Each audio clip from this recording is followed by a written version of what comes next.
Hi friends, welcome to 5 Minutes Tech YouTube channel. Here is Samsung Galaxy M14 5G smartphone.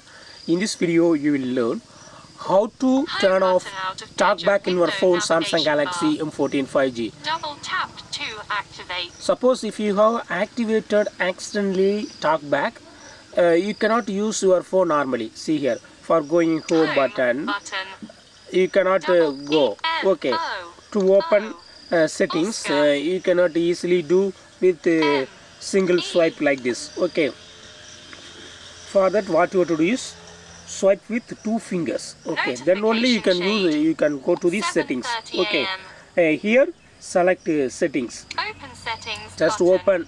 open, click on settings, and then to open settings you have to double tap on it. Just double tap on it, Settings.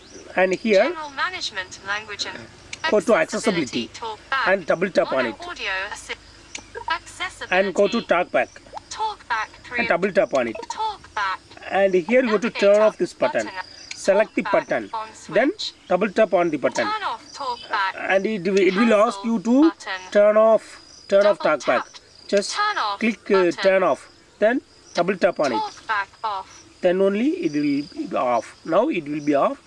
Now you can use your phone normally. Okay, so in this way you can easily turn off Talkback. Suppose if you have accidentally turned on Talkback in your phone Samsung Galaxy M14 5G. That's all friends. Thanks for watching. Bye.